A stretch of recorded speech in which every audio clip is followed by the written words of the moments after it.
The Lazy Dads podcast contains lots of swearing. Lots and lots of swearing. You have been warned. You're listening to the Lazy Dads Guide to Movie in association with The Session Booth, your one-stop shop for video production, social media management and graphic design.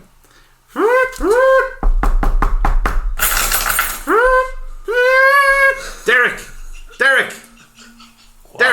What? Pass me over the ratchet quick, I can't get this engine going. Cheers, thanks.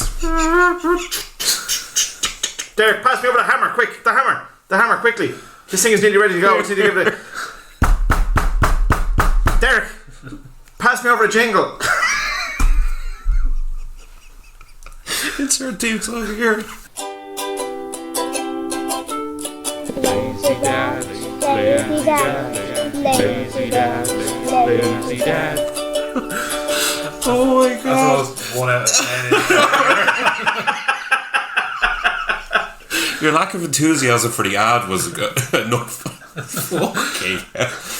Yeah, we're recording this immediately after part 1, so I still haven't watched Logan, so we can fucking Just give that a wide berth. yeah, exactly, yeah. Well, we've had a 5-minute break and Kev has just thought of about fucking 7 million bleeding topics to discuss. So I'm gonna have to make a sexy theme for this now. Welcome to Sex Talk with Derek and Joe and Kev. And witness Kev. We have you have 3 things you want to talk about now, relating specifically to sex and cinema and Willem Dafoe for some reason. Yes, I'll start off with Willem Dafoe's Mickey. By the way, I'm Kev Shields. It's a new week. Oh shit! This is part 2 of our fucking 2-part special with Kevin Shields again. Yeah. Should have said that at the start. Welcome, Kevin. Yeah, welcome back. Yeah. You didn't take a phone call this time and leave the room. No, I sat here patiently talking about Willem Dafoe's knob. So Willem Dafoe's dick. Now, this is a rumour, I think, that went around that you'd think he was started, but apparently other people have started this. And it could be true because he's very modest about it. As you know, he's in the nip a lot in Antichrist. We were talking about Lars von Trier. Yeah, there's a fucking trunk flopping about the place now, hasn't he? Yeah, his knob was so big that they actually had to get a stunt knob that was smaller. Isn't it? Stunt knob, smaller stunt. A stunt went up enough. Stunt knob. In that film, actually, you fucking need a stunt knob for the shit they that had happens. porn stars for the start, but like apparently there's like scenes where his knob's out and they're like, his knob's too big. And no, they're not going to believe it. That just won't do. Jesus Christ. So I'd say he's fucking chuffed with that. Although I'd be disappointed then. But that's it. Fucking wrap this up there. This is the fucking end. Shortest episode ever. Could have been a bigger one, but we've got a stunt episode this week. The other thing, so we'll briefly talk about Nymphomaniac, but mostly it's just about sex scenes in films in general. Yes. Which I think a lot of the time don't serve the film well. They're shoehorned in everywhere. They are. And we made that gag a few minutes ago off air. Yeah. And it's equally not as funny now. In fact, less so. We also went through Joe's fetishes off air, which will be in our Christmas episode. Dedicated to Joe's fetishes. Jesus Christ. Let's just say if you've got drapes that are a bit see-through, Joe will be on the other side. It could even be you standing behind them, Kevin, and we all in. I don't have the same hangers as Helen Mirren, so it might not work the same. Jesus, she's some woman. Helen Mirren. Probably the most beautiful woman in cinema. I called it, even now. I would have to. Yeah, but when you see Anna, you realise that she's just very annoying. Because Anna's the worst film of the year, and it may be not like Helen Mirren. She's that annoying. I watched The Queen. It was starring Helen Mirren. I was like, yeah, like this. In your full pipe. Exactly. I went William Dafoe and that. So anyway, sex scenes in cinema. They're fucking pointless. Well, I'll start off with the off branch of this and then kind of get into the overall thing. But we were talking about Nymphomaniac, and I suppose the importance of sex in that film, because it's about it. Yeah. The whole thing is about a girl who's an nymphomaniac. Yeah. You see, even from when she's a kid, she does weird shit that no other kids do, and she realizes there's something different about her and what she likes. And when she's a teenager, like there's the story. A lot of Lars von Trier stuff is generally there'll be 5 or 6 acts, and like encompassing beginning and end or whatever, or what do they call it? Prologue and epilogue. And in this one, she gets the living bollocks kicked out of her in an alleyway to some great Rammstein. And she gets found by Stellan Skarsgård, who brings her in. He just has no interest sexually in her. He just wants to I hope you're alright. And she's like, I've had a fucking tough life. And then her describing, she goes, I'm going to tell you my story in 6. First of all, that annoyed me better. So we're saying how Lars von Trier can be pretentious.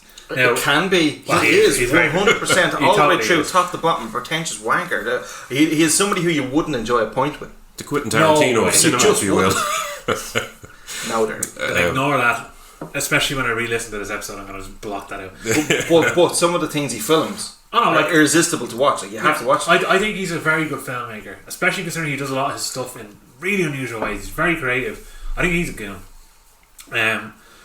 He's very up his own arse, but he with this, like, the characters in it, sex drives the story, but like you're kind of just, I'm more just irritated how she tells the story, because she says, I'm going to tell you this in a series of acts, and I'm like, just tell the story.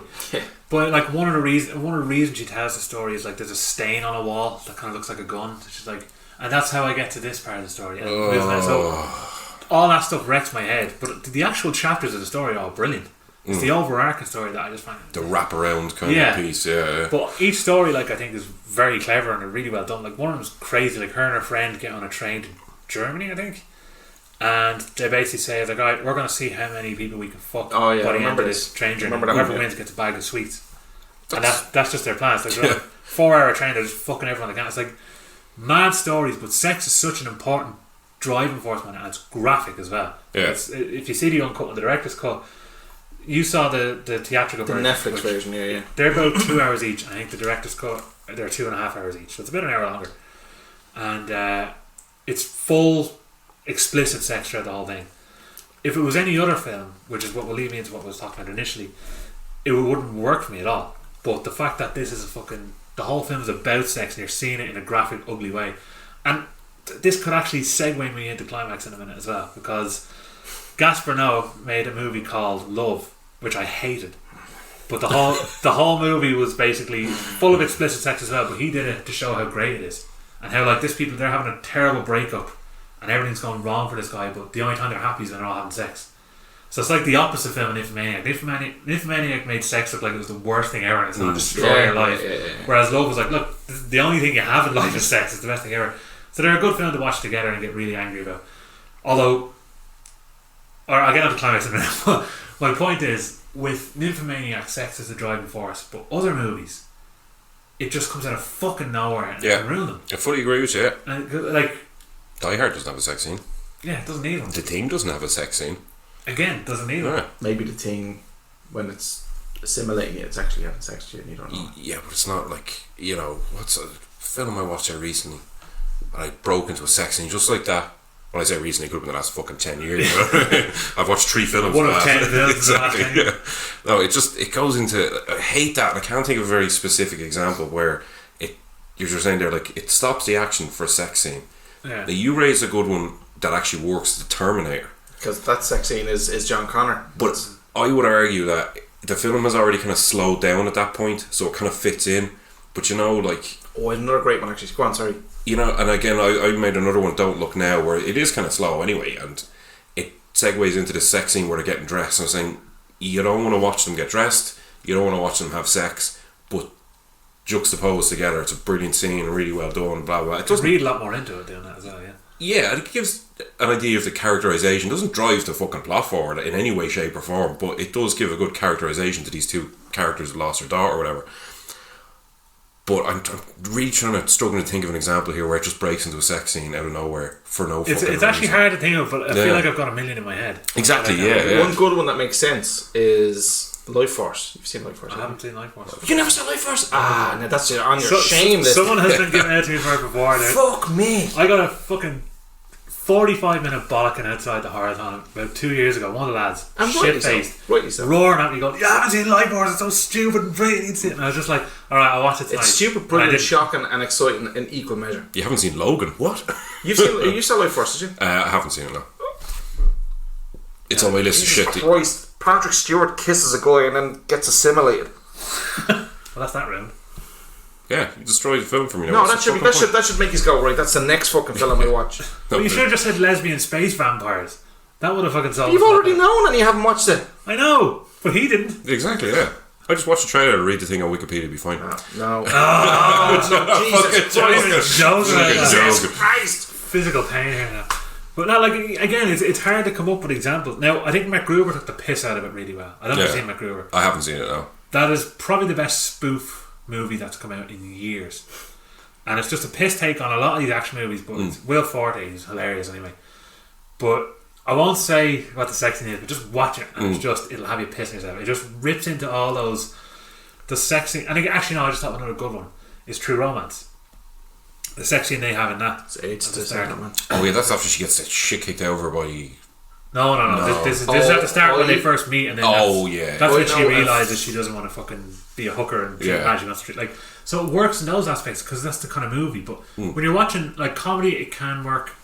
I'm mostly just saying with a lot of thrillers and things like that where it just has long pointless scenes or where they're needlessly graphic and it doesn't suit it. So Nymphomaniac has explicit fucking jizz, everything. It's basically porn with an art house story around it. But it works because it's supposed to. But when you see another movie and it's just really graphic and it doesn't serve the movie at all, I'm just like, well, were you trying to be provocative or I know. What was the point? A fantastic sex scene. It's one of the best scenes in this film is High Fidelity. You've seen High Fidelity? I only rewatched it. You remember the bit where it's like it's the day after her father died.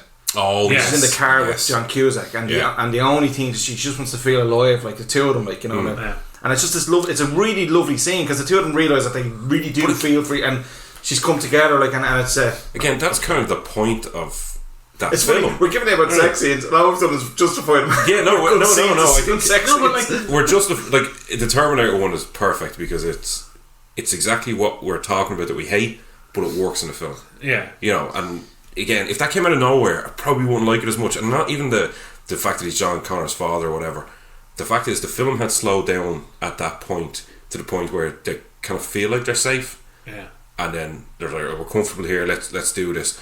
But I know we're just talking about these. I just can't think of one off the top of my head where it's just like. I know one where it is shoehorning, but it's supposed to be because it's a grindy house film. What's that? It's The Victim, Michael Biehn. Oh yeah, I haven't seen that. I haven't seen it myself. Yeah, you were not at the hard time about that one now.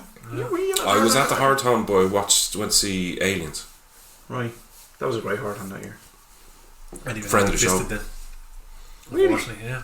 I only heard about Horrors on 2011 or 2012. Oh, jeez. That's when I started going. I wish I fucking knew about it before. I would have been all fucking sure, 70mm print of fucking Aliens I didn't get to see. I saw that. Oh, you cunt. Met Michael friend of the show, Michael Biehn. That was when I was at. I had to ask the question, did you stand up and ask fucking Michael Biehn the question? My heart is popping out my chest. I just told him he was a lovely man and I enjoyed his work and he smiled at me and rubbed my back. No, but you remember he actually kind of moved down to be the same height as me because he's really tall. Like I was like, oh, he is, yeah. Like you don't expect him to be that tall. I never would have thought he'd be that tall. He's a 6 odd, isn't he? He was about the same height as Dan.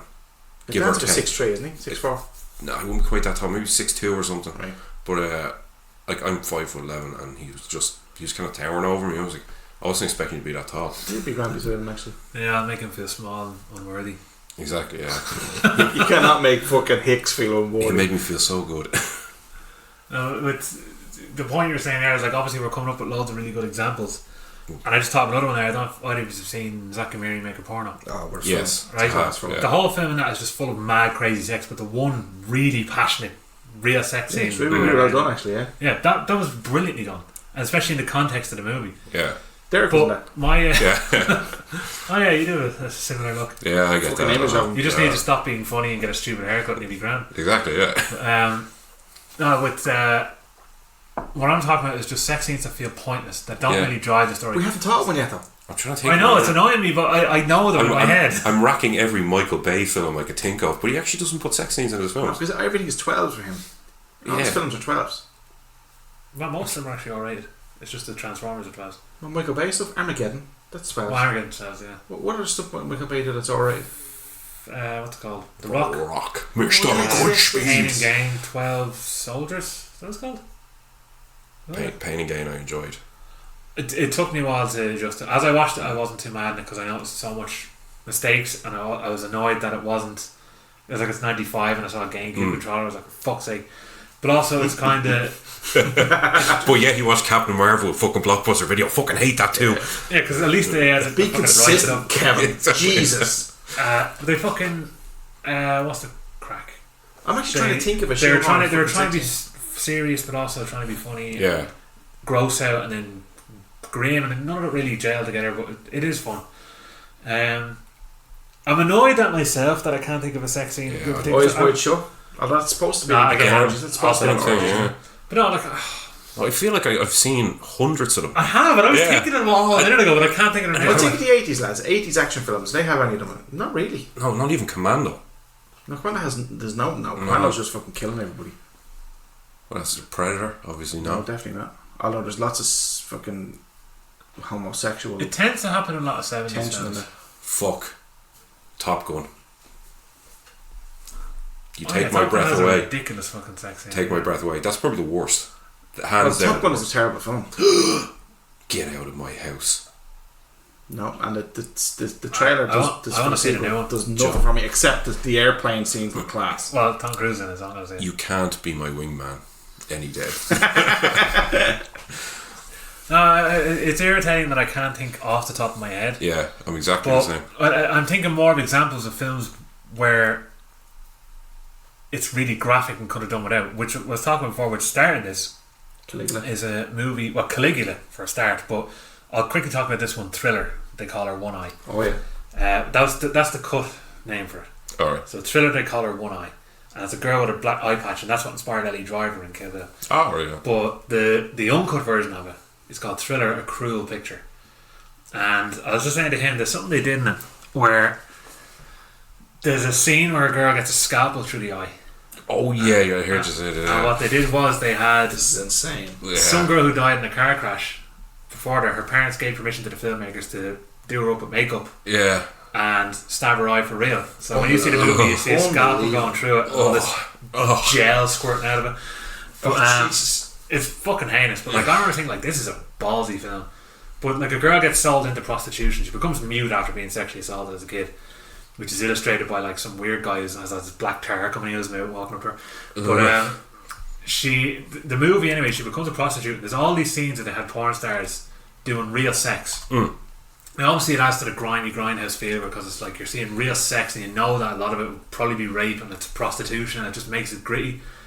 But it doesn't really add it into the film. Yeah. And the cruel picture, the call her One Eye, is that without the eye and without the sex. And I was like, a good hybrid version would be keep the eye because it's shocking as fuck, but you don't need the graphic sex in it because it doesn't help the film. You know she's having sex in the scene, you know it's horrible. Yeah. But seeing a big dick going into her, it doesn't actually it doesn't actually fucking make the scene like any more or less effective. It's just kind of, why is this here? And it's just like, I feel like I'm just watching a really bad porn film now. Yeah. And it's annoying. And Caligula, what I was saying, I watched the Arrow released the uncut version of that. It's about 2.5 hours, 2 hours 20, and it's just full of it. And there's like now scope of that film. What's the Tinto Brass made it, and he was known for doing did I say Tinto? No, you're a Tinto Brass. Yeah. What else did he do again? He did Sheiky, and he did all the ladies, all ladies love it or all ladies do it or something like that. They're all these like really chirpy softcore kind of comedy movies. Yeah. So they're all these movies like, oh, she's just moved into the city and she'll have sex and it'll be graphic, but it won't be graphic. You'll see dicks, you'll see pussies and all this, but it won't be. There's no penetration. It's just kind of, it's very playful, very other. So that's his whole thing. So he said, I want to do a Greek epic and show it, or Roman epic. Was Caligula Roman? Roman, yeah. Roman, oh yeah. They wanted to show the kind of hedonistic, crazy lifestyle, full of sex and all this. And his scenes stand out a mile compared to the producer who worked for Penthouse or Hustler or one of them. He was like, we want to put loads of sex in this. And he was like, I don't really want to do that. Yeah. So all his scenes, there's lots of nudity, and it's very like, oh, kind of seems like hints of stuff going on. But then there'd be an unnecessary close-up of like some blowjob that's clearly shot in a different room. And you're like, why is this in here? And you can tell he just put all this hardcore stuff in because he wanted to be like, oh, I want to make this movie. And I was like, if you actually got rid of all that, you'd have a not great movie, but an alright one. Yeah. But because you're watching this movie, especially in this big orgy scene on this boat at the end, you're watching it, it's already graphic enough, arses and tits, everything going on around it. But then, while they're walking and talking, it'll cut away for 30 full seconds of just someone getting lashed at. And you're just like, this isn't actually advanced what's going on. I know there's an orgy going on. You can you can hear it. But you're just sitting there watching, it's like, so is this a porn film or is it a fucking Roman epic? I looked up a bunch of, right, so I'll just go through a bunch of Shoot 'em Up. I don't remember that sex scene. Zack and Miri make a porno. Go back for a second. Oh, never mind. I saw Kevin Shields as Kevin Smith. Splice. Do you remember the sex with I the haven't weird? seen Splice. I never saw it, but It's I a heard shit it. film. I hate that film so much. The worst characters I've ever seen. I saw Shoot 'em Up, but I Nymphomaniac. don't really remember. What did you look up here? Twilight Saga. This is just I just googled Fucking nailed it, Joe. the bad sex scenes. Yeah. The Return of the Swamp Thing, 1989. I think it's more so shoehorned Sausage in. Party, yeah, that's a cartoon. 300 Rise of the Empire. Well, isn't that like comic-y book? Again, that's a good example of that. Now, I know it's set in that kind of fucking sword and sandals-y kind of time, but I think it was the first 200. Just has this slow motion sex scene in it, and her tits are like moving in 3D. And that's like, right, yeah. Watchmen. Oh, that's great. That's you pop on Watchmen. Well done. Okay, That is the worst fucking sex scene I of love all it and time. hate it because it's very funny. Oh, Especially when she's just about to come and she fucking kicks the old shoots fire. Yeah. Like that's, but then again, like Excuse me. it kind of works because the whole movie he's pretty much impotent, yeah, and especially because if you watch the 3-hour version, like it's fucking yeah. you get a better idea of that. Did you watch the 3.5-hour version? The ultimate one? Yeah. No, I haven't seen that with I've the seen that. other thing interspliced in It it. doesn't work. Yeah. Because even though I liked it a short, it really slows it down. Yeah, The and- 3-hour version is perfect. Yeah, no, I'm the I same. absolutely love it. I got the Curse of Black Friar. I loved that. I fucking loved that book. And I remember the film coming out, so I was really excited for it. Loved it. And then the director's cut came out, really excited for it. And it just fills in little gaps that was missing. You know, like the original Night Owl's death and stuff. That scene is brilliant. Especially Yeah. the Raging Bull thing goes on. And just the editing on that for every punch he throws, he like sees a past villain he fought. It's fucking great. It's that Zack Snyder can do really, really good things. He can do brilliant. And that's the thing. I don't think he's entirely to blame here for how shite the DC universe has gone. Because I think he's clearly got a vision. Visually, if you look at, like, I think Batman vs Superman isn't near as bad as what people say. I think there's a very good film in there that's hindered by the last terrible half hour and a terrible theatrical cut. Theatrical cut out so much vital fucking shit. I have two big issues with that film. Batman killing people, I'm all in with that. Superman killing people, I'm all in with that. I think it's great. In fact, when he snapped Zod's head or whatever, like, that was deadly. But the thing that really pissed me off about Batman vs Superman was Lex Luthor was terrible. Yeah. And the jar of piss. That was like the worst pick ever. You could have fucking had fucking Marky Mark as bleeding Lex Luthor would have been better. And could have had me as Lex Luthor would have been better. Jesus. They wanted him to be more like like nowadays, like tech giant, like fucking Mark Zuckerberg or some shit. Yeah, but they could have done anybody. But no, I'm trying to get a word to describe it. Like he's a millennial. little fucking. The capes are coming, the red capes are bang. Yeah, he's dead. like the Riddler or something. Like he's just really like. Yeah. But he should have. I mean, even though I don't really like the one with Brandon Routh, Kevin Spacey was a good Lex Luthor. Yeah. And I think like Gene Hackman's just an asshole businessman pretty much. Yeah. And he was hilarious. He was fucking hilarious. He was. But I think if you had someone like that, even if I don't know, I get what you mean. I think he's just too fucking. He was terrible. Yeah, and Batman in his big fucking tank armor was ridiculous looking. Okay, but I kind of love that because I love the fight scene with the two of them. It shouldn't matter. Like Superman should be just fucking melt him. He's dead. Yeah. No. What I liked was the kryptonite grenade because I was like, how the fuck are these gonna fight?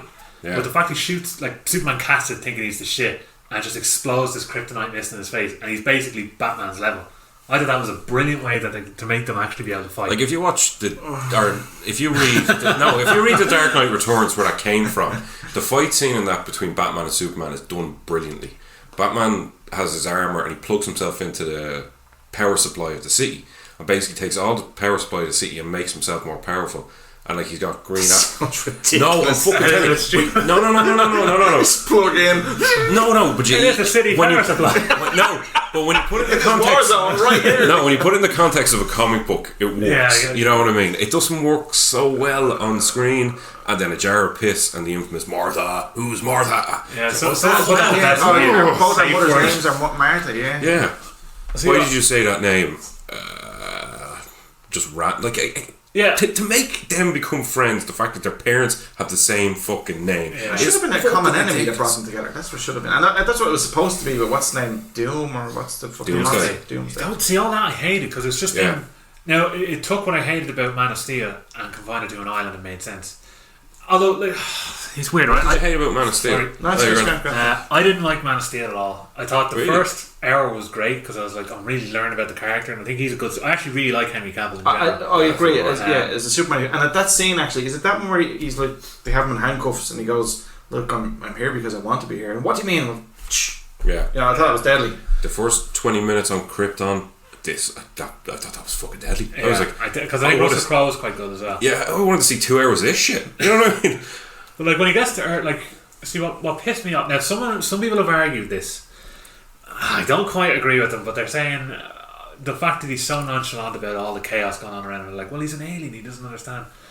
But there's one part that just pisses me off. The city's falling apart, and Zod fucking like throws an oil truck at him, and he just levitates over it and lets it completely 9/11 a building behind him. Just destroys the whole thing, and he's just standing there. I'm like, he made no effort to stop that. Yeah. And that's the Superman we all know. I think it's so stupid. Well, he literally could have frozen. He could have frozen it. He could have done anything.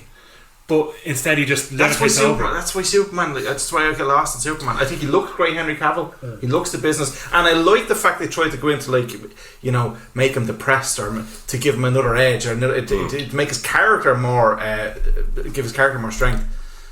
But like when it's Superman, like that tanker, he could have just been and frozen. Yeah, he could have tried to stop. He could have grabbed it and threw it in the air up in space and let it disintegrate in space. He just lets it. Once I saw it, I was like, this is stupid, and then it's so CGI. It's posing. That's all posing that is. Yeah.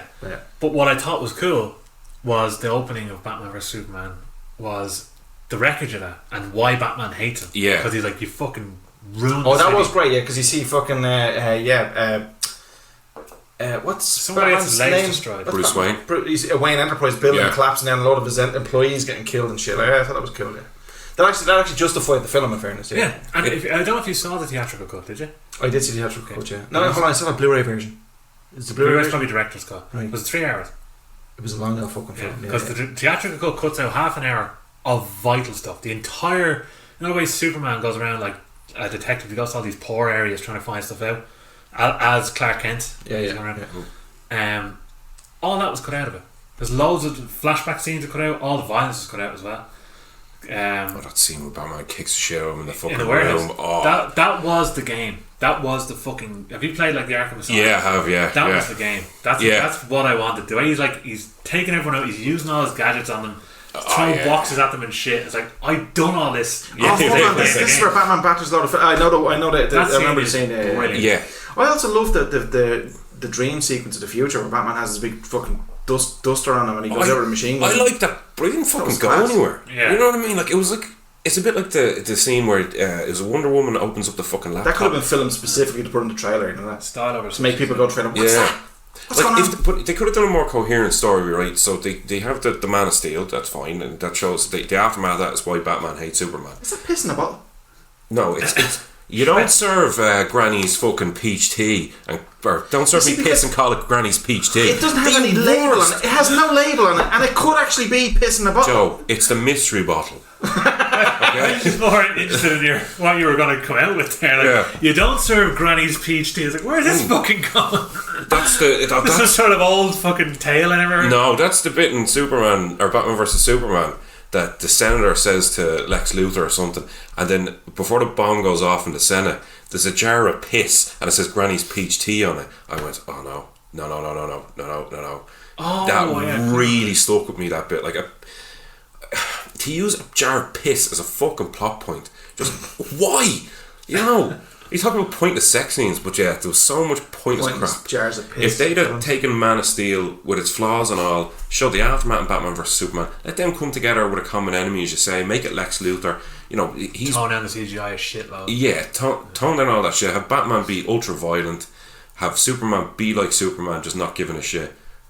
You know, whatever, and then moving on to let him have his dream sequence. And then the third film is Doomsday, or not Doomsday, what's fucking called, Darkseid coming to Earth and taking over, or you know, killing Lois Lane and forcing Superman to become evil flying and around the earth stuff. shit. Yeah, exactly. Yeah, fixing terrible. the fucking Great Wall with his eyes. To stick in with this the DC stuff, I've no interest in the DC stuff really at all. Like, I just can't get into it at all, and probably because it's been poorly filmed, in fairness. Yeah. But have any of you watched the show on Netflix? Titans. Titans, yeah. I watched the first episodes. I thought it was a Doom Doom generation. Patrol. Doom Patrol. Doom Patrol, that's the one coming out now. That's a spin-off of Titans. Titans actually wasn't that bad. Like, Robin at the start gets into a fight and he's battling a lot of fellas, and one fella's trying to get away or does something to Robin. He gets into his car. Robin punches the window of the car, smashes the window, and all the jagged glass about, grabs your man's head down, rubs it along the fucking glass. I was like, I'll keep watching this. You got me sold. Thank you very much. And it's actually not terrible. It's not terrible. It's not going to blow your tits off, whatever. But it's actually it's decent watch. Animated DC stuff is really, really good. Yeah, I've only seen good. the Dark Knight Returns, both of them. I didn't think much of Killing Joke. I thought that was Killing cool. Joke. The Killing Joke bit of it was good. The other bit with the weird pointless sex scene midgets again, and shit, yeah. where fucking What, an animated Batman film? Batwoman, what's her name? Fucking Oh, she fucks Batman. Yeah. In an animated Batman on a film? rooftop. Yeah. Like, the Killing Joke isn't a fucking kid's story, but the Killing Joke is very short. So who's Alan Moore made Killing Joke. The Killing Joke's a really, really short story, and they decided to make a film out of it. Now, you would at best, what was about half an hour maybe was dedicated to the Killing Joke, and then the other part of the film was about Batgirl. Now, the Killing Joke revolves around Batgirl an awful lot and what happens to her and stuff, or what the Joker does to her and does to her outfit, Jim Gordon and stuff. But the other part of it was about Batgirl, kind of her crime fighting, I suppose, and I can't really remember much of it. I just remember there's a sex scene between her and Batman. Yeah, they fucking that. And there's another one. I think Harley Quinn fucks someone in queefs or something like that. I remember there's something, she does a fart in it or something. I remember going, was this edited? Like, I couldn't hear it. And there's like a lot of innuendos or something like it's just all this mad shit. But they are done well, and they're a lot harder. They're a lot kind of 15 minutes kind of stuff. But that Titans, by the way, suggests that Batman is feared for his violence, and that's what Robin is picking up all that. That's what Robin is trying to get away from it, because when he goes back, he just batters people. Yeah, batters them to a pulp. Like, and you see that happening in it consistently. That's the thing. This is how stupid censorship is, and how stupid the American system of fucking making stuff is. Look at Daredevil, alright?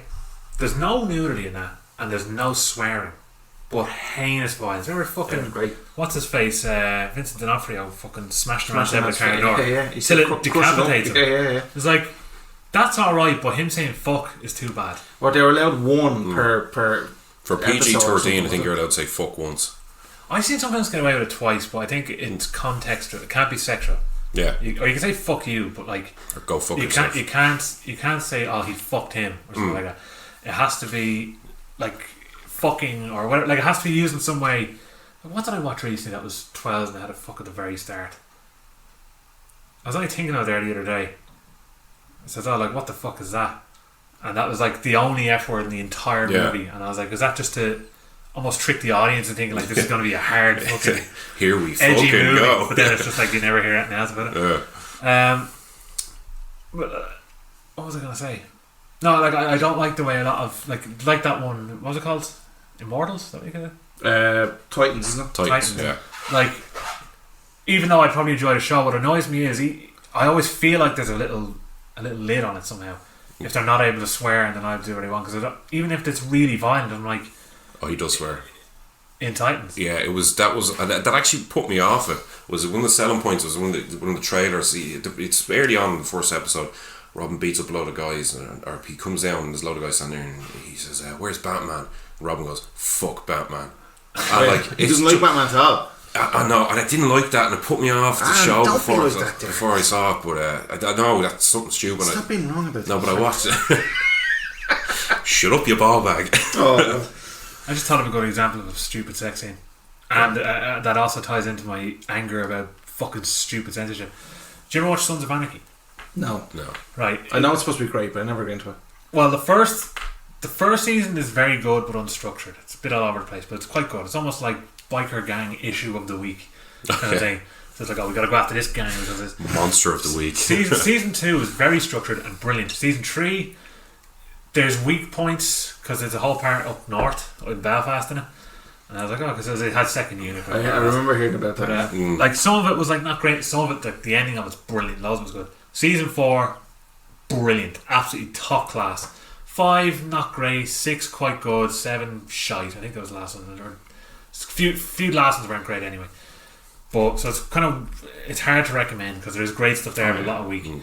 But the whole show, right? There's loads of sex scenes in it, but because you can't show any tits or anything else, it's mostly just Charlie Hunnam's arse just moving up and down. And there's loads of that, and I'm like, this isn't driving the plot. Yeah, I get that these are like, oh, we drink beer all day, we went fucking fight, and I'm gonna take some fucking, what do they call the biker slut girlfriends? Bikettes. No, they had it in fucking Simpsons, I think. Blutz. I can't remember.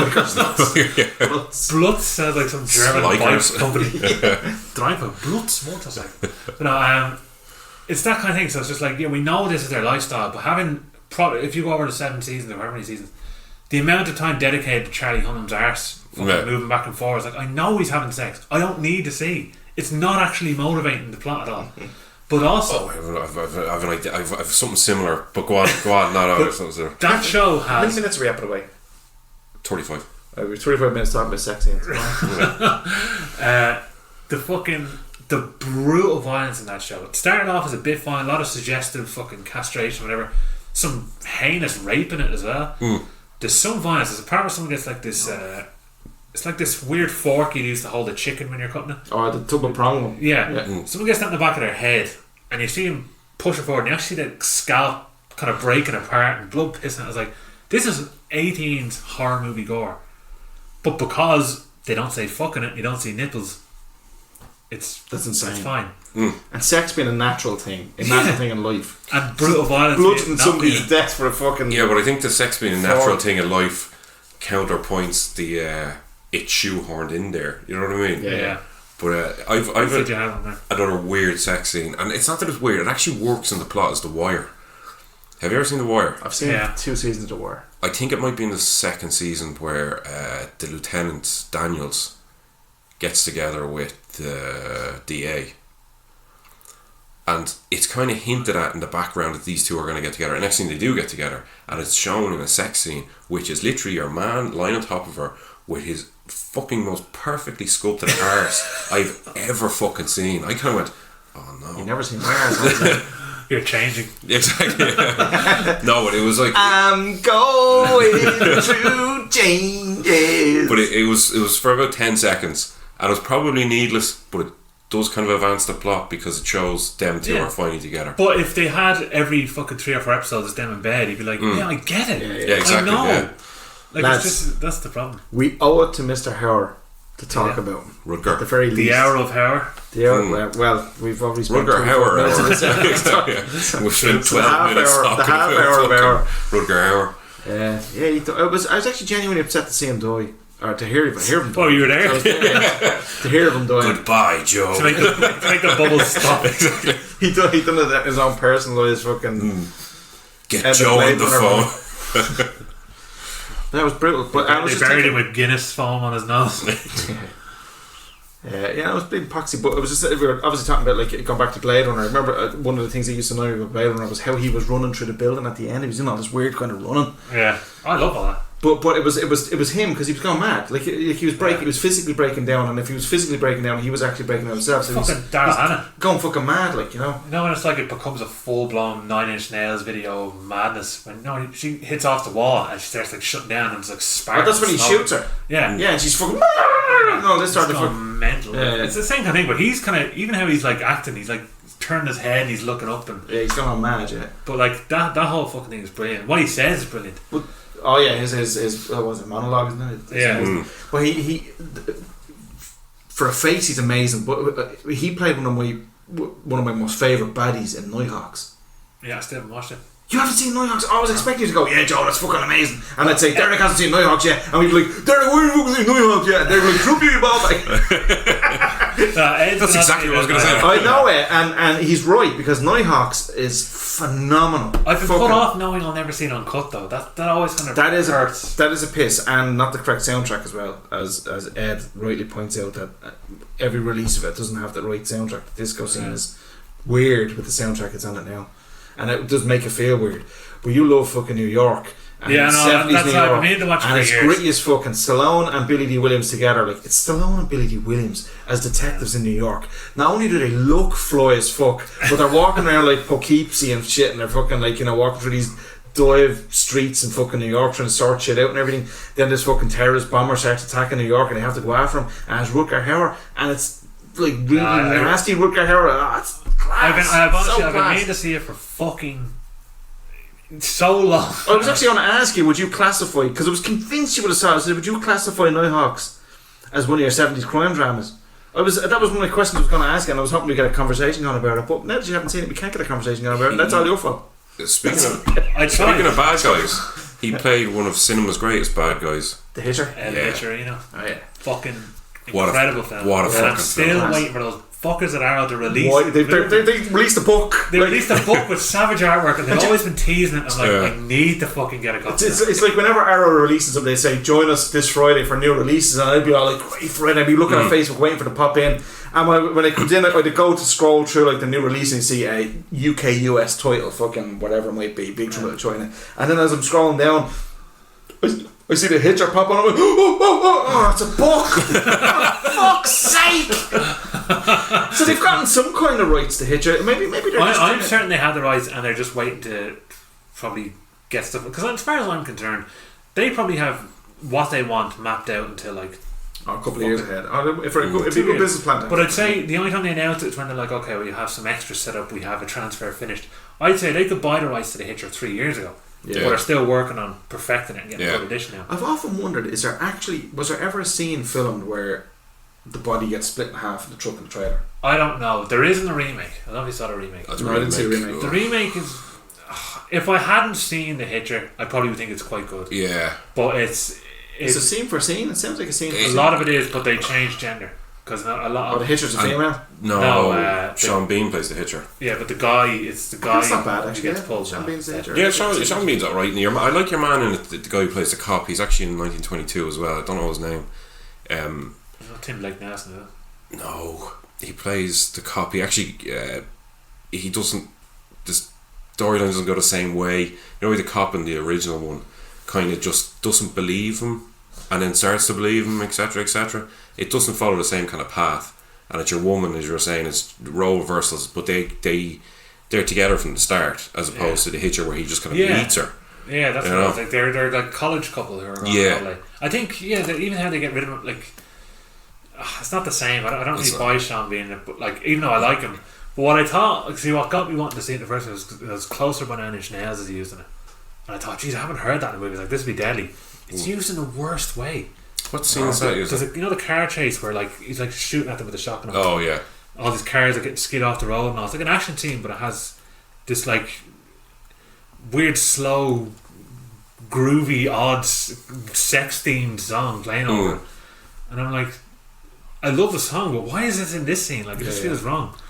But I think I'd love to see. Oh no, sorry. What I meant to say was the body gets pulled apart and you see it in that shitty CGI fucking body getting pulled apart. But they because they reversed the characters in it, it's kind of less effective. It's a lot more fucking shocking than the original. Well, yeah, it'd be in the girl. And I don't think it should be shown though. I think it's less than your imagination because you just hear it. Yeah, and you see him scream. There's so much in that film you don't see. Yeah. Like, where the fuck did he come from? You know, when he pulls up and then he shoots the fucking helicopter out of the sky. Where did he come from? Yeah, what did he do in the jail? Kids. Another part where he fucking gets picked up and he's like sitting in the back and like the kids are like playing with their teddy with him and he sees real friendly and the other he's like driving by like he's a lunatic. Yeah.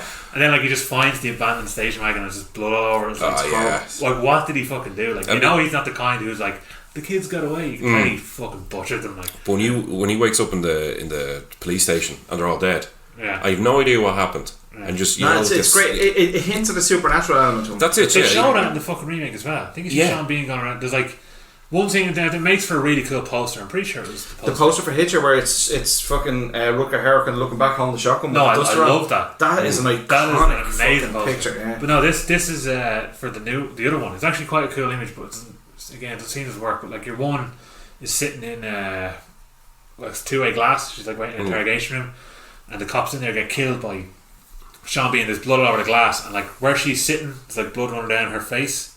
and Sean Bean puts his hand over it, and it's like it makes for a great poster, but it doesn't quite work as a fucking scene. Like it's just, I don't know. I think Rutger Hauer's face was like his whole. He just oozes fucking charisma, doesn't he? He can actually look like a lunatic and really friendly in the same face. But do you remember even the scene where he does drive the truck and he's looking at your man and he just has this weird smirk and he kind of just goes like that and then drives the truck like it's really like it's really like I'm just gonna do this fucking I'm gonna do it fuck it. The bit where he comes into the diner and he puts the coins on his eyes or something. I was like, this is fucking brilliant. I love this. It's not even a hint of supernatural. It's like you're talking about monsters and ghosts and shit. That is a monster chasing him for no fucking reason. But he can. That can happen. It's terrifying. You know what I mean?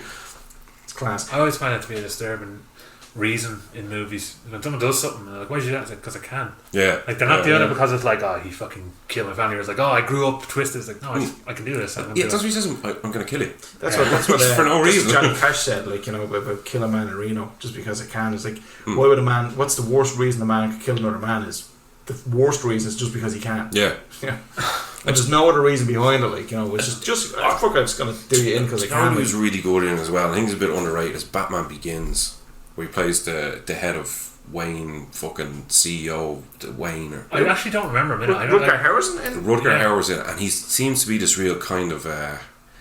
He's real friendly towards Bruce Wayne when he's young. Then he fucks off, and he's like, "Yeah, we're gonna sell the company." I can't remember that now. Yeah, but he's a real slimy businessman. A very small role, but kind of pivotal, because then when he comes back and he gets put in his place, and Bruce Wayne says, "Oh yeah, I bought all the shares. Also, fuck off." I'm really hoping for is a really good Blu-ray copy. I know it's out in America and the American region. A Split Second. There's already a copy of that here. Blu-ray? Yeah, who does it? 101 Films, I think, has it. 101 have. That's £6 online at the moment, by the way. You're joking me. No, there you go. There's some fucking horror for you. Split Second's a great crack. Split Second's a deadly film. Sale is over in a day, so get it tonight. Is it really? Yeah. Oh fucking hell! I'll buy tonight. We'll just wrap this up, yeah. Did you ever see Split Second? No, I'm not looking for it here. It's a lot of fun. Rutger Hauer's class in it, and he's so fucking corny. The way that's one of my first Instagram posts. Was I was watching that and I took a picture of him just looking deadly. Class. I'm gonna get that picture. But it's just him holding the shotgun over his shoulder, pretty much the whole fucking film. It's class. But you know what I loved about was the production in that film. Yeah, it's supposed to be the well Thames has overflown, but like it feels like it's just the place is wet. Everywhere's wet. I like when films really put in the effort to fucking. You feel like you're there. When I saw that as a kid, you remember when his partner gets pulled under the water, and then out of the blue, a yoke pops up then and runs away. Yeah. That scene just stayed with me for years. I had to buy that on VHS when I was in America. It tells me, there he is. Look, I'm trying to go and put that up now. The sunglasses and all that. 2015. 2015. I saw that. I was like, I have to take a picture. That's just the coolest fucking thing ever. You've never seen Split Second, there, yeah? No. Is it a film? Cool. There's a fair chance I haven't. It has a really weird plot to it.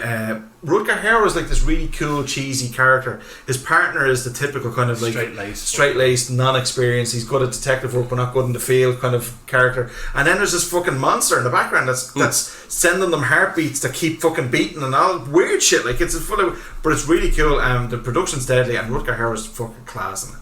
I'll tell you what, I watched a Rutger Hauer film about 2-3 years ago. It was one of the worst films I saw that year, and I was disappointed because it's just, again, him shocking over the shoulder. I thought it was going to be deadly. And Gene Simmons plays like an Israeli terrorist in it. I think he's Israeli. And it just sounded fucking like great crack. I was like, he's gone around blowing up fucking shit. It's like a really good build up. I think it's like all these kids at an ice rink or some sort of ballet class. So I can't really remember, but I just remember like you see him arranging this bomb, and Gene Simmons like this girl like says, "Oh yeah, can I have you something?" He's like, "Oh yeah," shakes her hand, being real polite to her, but he's gonna blow her up in a minute. Like, this is gonna be fucking real dark. But the film is just so dumb. It's just Rutger Hauer fucking hanging around a big warehouse for most of it, and every kind of like twist in it and everything was just really annoying and stupid. And I was like, you've Rutger Hauer here. Yeah, you've wasted him to be a fucking beast of a fucking actor. It was What a Dead or Alive it's called. I love the way Hobo with a Shotgun really played to Rutger Hauer's strengths though. He loved that role. I fucking love that film. I love Rutger Hauer in it.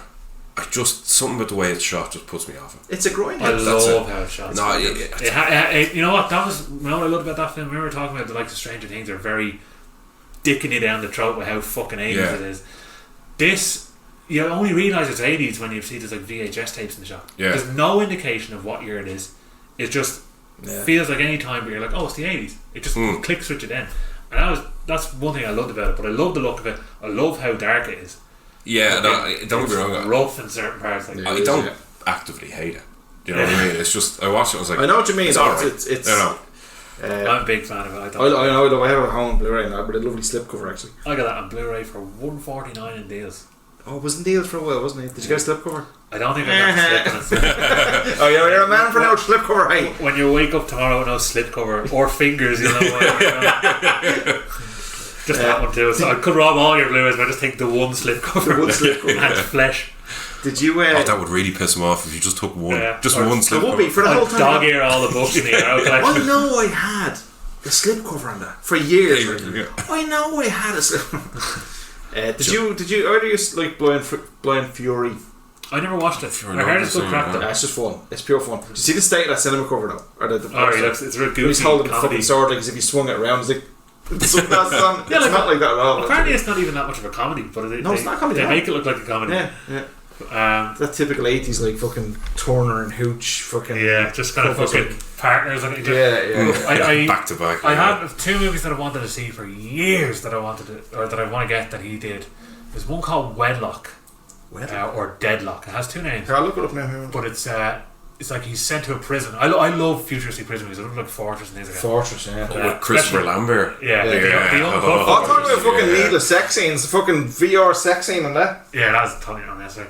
But he, although half needless, half useful is the ones in Strange Days, which are just like he's remembering sex with his girlfriend, so he's wearing it. So that kind of makes sense. But a lot of it's pointless. I have Strange Days there, so that's a masterpiece. Give that a look. Is it DVD? I think so. Yeah. Cool. Get the Blu-ray from Amazon. It's like $7. There you go. Get it from German Amazon. Ralph Fiennes, isn't it? Yeah, that's brilliant. But get it on German Amazon. Maybe I don't have it there. That's the only place you can get it uncut without spending over £100 on the American one, which has all the same extras. But as a tidbit for all your listener, but all your listeners, fuck you, Kev. I'm your listener. Exactly. Who's you? When I listen to it tomorrow, I go, I bought that. But no, so he fucking. What was I just talking about? Oh, he was in Corbin Wedlock Nash. or Deadlock. Which?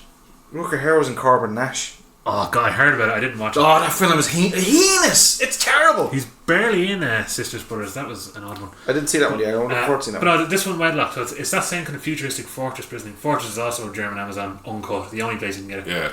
Is that 84 films? Is it? Yeah. It's weird. Like the footage is VHS quality, so it goes from Blu-ray to VHS. It's really bad. But it's like he's sent to some prison wrongfully. And he has this collar around his neck that'll blow up like Battle Royale. And it's just Rutger Hauer basically trying to fight his way through the prison to get out and get the warden to stop his neck blown up. So I've always wanted to see it as an HBO movie. But there's also a movie that I've wanted to see for fucking years. Two, actually, now I think about it. One is called, it has two names. It's called Logan. Salute of the Jugger, or it's also known as The Blood of Heroes. And it's basically Mad Max style, ultra brutally violent American football with Rutger Hauer. Okay, yeah, I can So do it's that. like set in a wasteland. It's this brutal sport where you can murder each other while playing it. They're trash can fires. I guarantee it. There'll be loads of them in that. It's going to open with that and a fucking ball lands it. That's the goal. It's just a big fucking trash He can was fire. Van Helsing and that piece of shite. Is that Argento's one? I never Dario watched it. Argento's Dracula 3D. He wants to fuck his own daughter. That's all I'm going to say. He fucking Dracula turns into a big praying mantis and that one. What? No, But that's all I need to know. I'm out. This Blood of Heroes, or Salute of the Jugger, it's called over here. I think you can only get it uncut here because it's cut in America. But it's meant to be like fucking arm, neck, fucking everything getting snapped. Yeah. Really brutal. But it's like Mad Max American football. I do like those futuristic sports films where they take a simple Running Man. sport. Yeah, like Running Man. Yeah.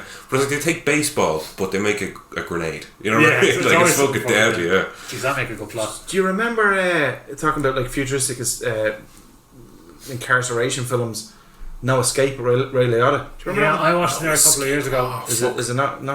Hold on. Alright, now I watched it with one of the lads and we had great crack taking the piss out of it. Okay. So like there's parts of it that are hilarious, but it's not really futuristic. The futuristic shit's in the first 10 minutes.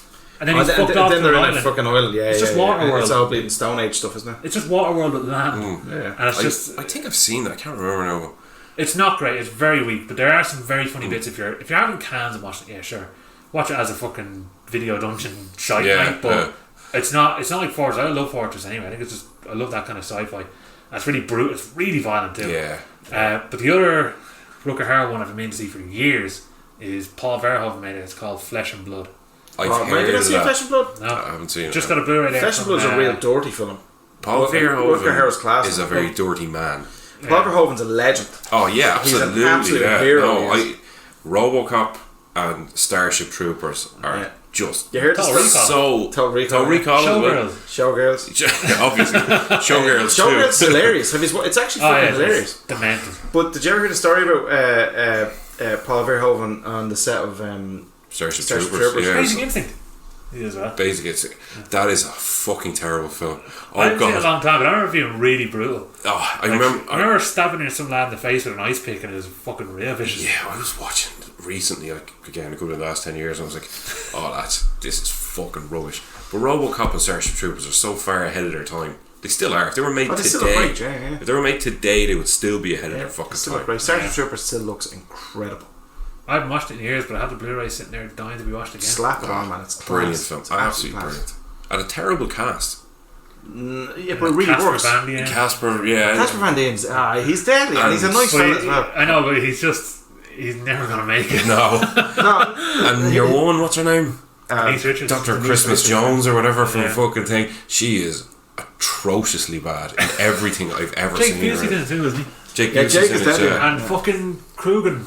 Or, was that The his Kurgan. name? Kurgan, Yeah. yeah. Now don't get me wrong, some great Sergeant Zim. what's his The name? enemy cannot detonate a nuke if you disable his hand. Michael Ironside's in it. Michael Lawrence, He's yeah. very Very good. progressive, that film. It was like one of the first films that had unisex showers, Yeah. and there was no mention made of like perversion. Yeah. And then everyone goes, "Oh, Paul Verhoeven's a pervert." It's like more progressive than your shower, isn't it? Exactly. Yeah, true enough. But did you ever hear but the story of what Yeah, he go on, did sorry. in the shower? Like they were all giving out saying, "Oh, we don't want to do a naked Oh, yeah, shower he scene got- altogether." yeah. And he goes, "Right, fair enough." So he filmed the whole thing naked. Like he's behind the camera, directing that scene.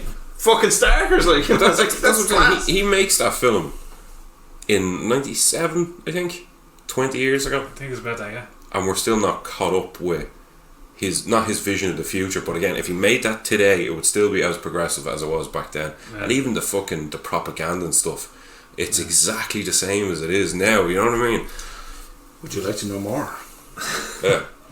I'm doing my part, crushing the poor old cockroaches. I'm doing my part. I'd buy that for $1. I know it's RoboCop, but again, same thing. So no, he's someone who can do. Like he just like his sex scenes tend to work. I think obviously maybe Flesh and not Blood have a class one. Showgirl. Yeah. Flesh and Blood. Flesh and Blood has Flesh and Blood was filmed just to have horrible, really dirty, gritty fucking fight scenes, rotten scenes of like people dying of the Black Death with the boils all over them, and then amazing fucking sex scenes and like these they take over a castle. Like, Yeah. him and his merry band. I won't give that away, but they're in a fucking I just know it's mental. in a bath, like, Yeah. and it's fucking like like milk or something, like, and there's a fucking full on scene there, and it's like it should be in that film. But then again, that's the same kind of thing as Caligula, where like Caligula should have all the sex and nudity, but it doesn't need the hardcore interest that add nothing to it. Yeah. And actually, I just remembered one back on this, and I'll get off because I wanted to talk about Tarantino and violence for a second. But there is a sex scene in Caligula where there's these little rooms with little eye holes that look into Caligula's room, and that's obviously for like people to spy on him and go against him, whatever else. And as a part, anyway, he starts having sex with Helen Mirren, but then it's so clearly shot in a different day with different people with like fucking clear porn stars, like almost the 80s big fake tits looking ones, and it's just some girl looking in watching them, and it's two girls, and they just have a fucking 10-minute lesbian sex scene, hardcore, and I'm like, Didn't Andy Warhol? why is this happening? What? Did Andy Warhol have something to do with Caligula? I don't think so. Because I don't know. it's pure exploitive. It's exploitation. That film is like, that's why I don't like it. They could have done more with that story, but it's. Well, that's the thing. Malcolm Dad thinks it's shite as well, but Helen Mirren loves it. The two of them love it in their own way because they had good crack down it. He goes, "Oh, I love it. We got Helen Mirren to star in a skin flick." But Peter O'Toole's in that as well. Fuck. Yeah, Peter, a very old Peter O'Toole who's clearly shit-faced drunk and was barely coherent on set. I loved High Spirits. Never saw it. Did you ever see High Spirits? No, I haven't heard of Did you ever see High Spirits? Peter O'Toole. Never heard of it. It's an Irish film. Okay, right. I have to give you a quick rundown of this. Peter O'Toole owns. Is this fucking Derby and the Dirty Fuckers? No. Peter O'Toole. Jesus, Peter O'Toole. Oh God.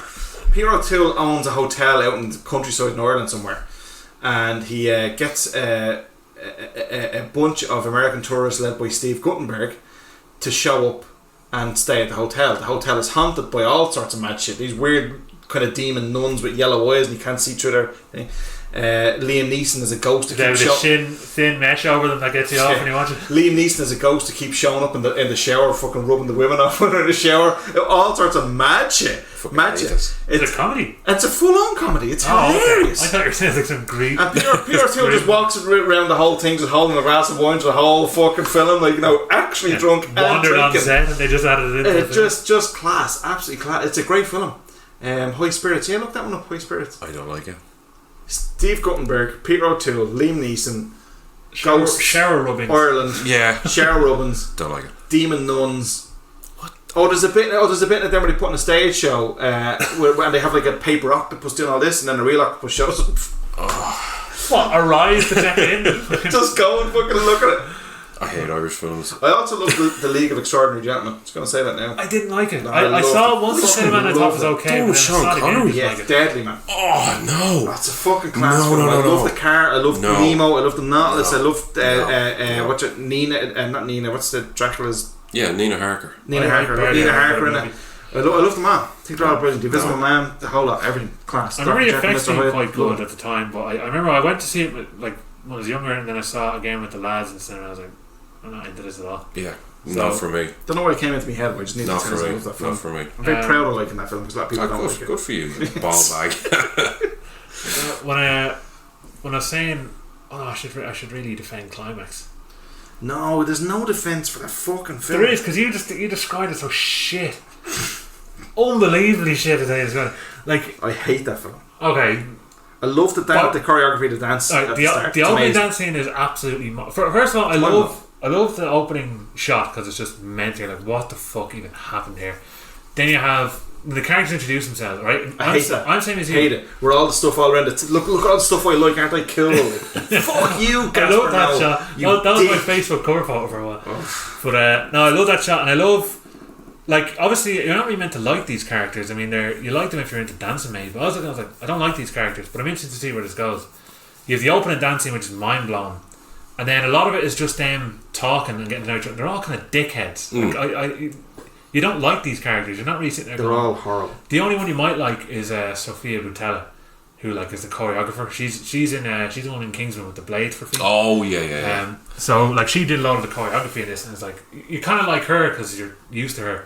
But everyone else, they're just all enjoying it. They're having sangria, but it's spiked. And they all start going mad. But the whole kind of point in the movie is like, first of all, you get about half an hour with different conversations with all of them. God, there's a fucking 15-minute conversation, two black fellas talking about riding with the girls, and it's just horrible. But it's legit. Horrible. That's what I liked about it. It's legit though, because it's just the way these people talk. But I don't need to see it in a film. We could stand around at your back garden now with a few cans and talk about like fucking stupid shit. Like, that's fine, but that doesn't need to be in a fucking film. We're talking about needless sex scenes being shoehorned in. I was forced to watch. Well, not forced, but I watched. If I need to, I cannot turn off a film. I have to watch a film to the end. So effectively, I'm being forced to watch by yourself. By myself. Two fellas talking about riding a girl, like all the different variations of riding her. Like, and you're going, why am I fucking watching this? You're getting an insight to all these people who are like, they're all scum, but you're like, they're just talking like, oh yeah, which of these birds can we fucking ride? And you're like, okay, those lads are dirtbags. You have the weird relationship with the brother and sister who are like, he's real overprotective of his sister, and all these different characters. But then they're just like, oh, let's dance. And there's the other dance scene in it where it's like an overhead shot, and they're doing like the same kind of choreography as before, but they're all improvising, and it's mental. It's not just all windmill. They're just all doing the windmill. No, there's windmills in it. No, it's just all that. There's like 3 scenes of that. No, there's not. Honestly, if you watch that film, you will see maybe 20 minutes or so of people just doing windmills. There absolutely is. It certainly felt like fucking 20 minutes. There's an overhead shot. There's a fucking ball bag. There's a shot at the start, or no, sorry, in the middle of it, where like it's an overhead shot, and it's about 9 minutes. This the guy from Daft Punk did the score for it, and there's this drum beat that's getting way more intense as it builds, and it's really, like, I saw it in the cinema, I was like, this, I feel like something bad is going to happen. And there's just all these overhead shots, the people doing like front flips and all this mad dancing. And then that's when he has all the bands in the movie. So you see all the bands that are on the soundtrack, all their names pop up. He hated that. I thought it was deadly. Because it just got you into that, like, now it's fucking starting. And from there, it's almost all done in one take from after that. But you're seeing all these people have an insane, because there's so much bitterness. That's why all the conversations are important. Because you're finding out about these characters, like, they're all the sex crazed. These two are having like a lover spat, all these different things. So you know this is all going to come out in a bad way. So they're all fucked up on heavy LSD. But you only see it as if you're there. You're not seeing like colours and magic. You're just seeing them like panicking and going mad. People getting set on fire. Fucking. It's not that gritty, and it's not that graphic. It is. Man. Sure, you see people literally. One person dies in it, and then they force you one to cut herself. Yeah, one girl gets forced to slash herself up. And you know what really bugged me is, you know when they lock the kid, or the mammy locks the kid in the fucking junction box room, and then like he can't get out, they can't find the key, or she had the key and she lost it because she's tripping, and next of all the lights go out and you hear somebody going, "Oh, that's fucking Jasper, he's dead." That's not how they say it. That's exactly right. That's how the subtitles read it. If you hear how they talk about it, like they're all mad. No way, man. No, like all the lights go out like as if there's a power cut. Watching this fucking film, and somebody just goes like, "Wherever the kid's name," I'd say Jasper because. Oh, Jasper's dead. Sebastian's dead. And then it goes back to like what? So the kid just went over and put his finger in the fucking yolk. They told the kid that the kid. First of all, the kid drank sangria at the start. No, I know that. I'm not that. That is the covered in bugs. There's an electrical box in there he shouldn't touch. He obviously was trying to get out and just electrocuted himself. But like, but it's just the way it happens. So you don't see that happen. You just like the lights all go out in the middle of. I think it's just after they get you one to force her to cut herself, which is tick. And then the lights go out and you see somebody going, "Oh, Jasper, he's dead." So you liked it then? I really hate it. I think you're wrong. And then all the fucking fonts coming up like upside down. All the fucking like death is only another journey or some shit. I was like, get up the yard, like, will you fuck me? The intent, man, it's so intense. All the shit that's going on, especially I love when it's upside down and it's the kind of scaldy lad who's like really aggressive. There's like the gay guy's trying to get rid of the whole time. He's like, the skinny guy, yeah. And he gets the fuck beaten out of him, and it's like you just see like it's like an upside down shot going through the dance floor. You just see all the debauchery going on with everyone. But it's not really debauchery. That's what it is. That's people scratching themselves and fucking. Yeah, it's not really that bad. Like. It is if you think of it. See, I was hoping like when they get fucked up there's going to be arms being chopped off and all sorts of mad shit. That's what it was. Well, that's not what kind of movie it is. This is real. But that's the point. People. I didn't get any payoff. All I got was a bunch of knobs, being knobs, and then the film ends. Joe, that's like our podcast every week. It's literally. Yeah, these kick it in. Exactly. Just the majority of them just doing the women. I think the women just stuck out most of it. Just. But I think, first of all, on a technical sense, it's fucking 10 out of 10. I think the acting's fine for a lot of it. Again, it's hard to tell. I always say this when it comes to a lot of foreign film, especially like Japanese things like that. I don't know if I'm looking at good or bad acting because I'm reading it. Yeah. Like when you see, like, especially someone speaking French, they could be like doing a really bad job of it, but I'm reading it and I'm believing it because I don't know what he's saying. But I wonder if the French people see it and go, oh, he's doing terrible there. Yeah. Or like the way we see people speaking English going, he's fucking awful there, and we can see good acting. Like, do they notice the difference? We're going to have to make a pact here in this show that you watch Climax before the next episode with Kev. Okay. Well, you have a few things to say. You see Climax, Bone Tomahawk. No, hold on. Do not put Climax. Bone Tomahawk first and foremost. Logan. Fucking Logan. I will watch Logan. I'm actually not watching this just out of spite to annoy you. So every week I can come on and say I haven't watched Logan. Same days. But no, Logan doesn't upset me more as much as not seeing Bone Tomahawk upsets me. I will see Bone Tomahawk. I genuinely am interested in seeing, what's his name, Zeffner? Craig Zellner. I'm really interested in seeing those two films because Brawl fucking blew me away. Like, oh man, I think Bone Tomahawk might be his best. Really? But Dragged Across Concrete is brilliant too. It's a lot. It's, again, very, very dense. Nearly 3 hours. Yeah. Super slow burn, but again, it's what you were saying. Slow but not boring. Yeah, and I love Mel Gibson. Oh man, you're gonna fucking adore him in this. I tell you, I love him too. I think Mel Gibson's. I think he's great. Did you watch that film I lent you? The one with Mel Gibson in it, which was Godfather? No, it's Edge of Darkness. That should have been his comeback. No, I don't think it's. Look, whatever about the film, it's not great. It's okay. He is fucking brilliant in it. He's good in general. Like he's always quite believable, even if Oh, he is. I agree. But like that, you know what? Did you either you see Bloodfather? No, I was actually going to watch the other Hold on, one. which one is this in now? Bloodfather's the one where he's a kind of washed up ex-con and he's an alcoholic and he wants to kind of. He saves his daughter Yeah, from he wants to the cartel or whatever it is. Yeah. Is this It's just like a biography of more or less, yeah. Going after Mexicans and stuff. Going after Feels like Mexicans and Jews? But yeah, he. The movie itself is actually right. It's very well shot, really kind of gritty and violent. He's really funny. It's really sharp and well written. Badly edited. It's edited so poorly. It's like they took out any breathing room. So like while he's in the middle of doing a quip, she's already responded to it, and then he's already responded to it. And it's really fast paced to the point where it's like, I don't buy this now. If that film was 10 minutes longer, just with little breaths between conversations, you'd be so well into it. Yeah. And I had a similar problem. It was one of the surprise films at Horathon. In terms of editing, it was edited too quickly. Was the Town That Dreaded Sundown remake? I didn't see it. Incredibly well shot. I think it was the guy who was involved with Old Boy. Brilliantly shot, and it's not a bad film. It's fine. Like there's some really good bits in it, but like there's no shot lingers for more than 2 seconds. You see one shot, it's like you sitting there replying, and he's doing something, you're picking something up. A million things. That was like one of them. The film I watched for Joe's Video Dungeon thing. It was a flash, and someone would be saying something, the camera would be on them, and next thing they're responding instantly, the camera flashes to the other person. And it actually gives you a fucking headache. Yeah. It's not like this is like that competently done, but it's still wrong. Yeah.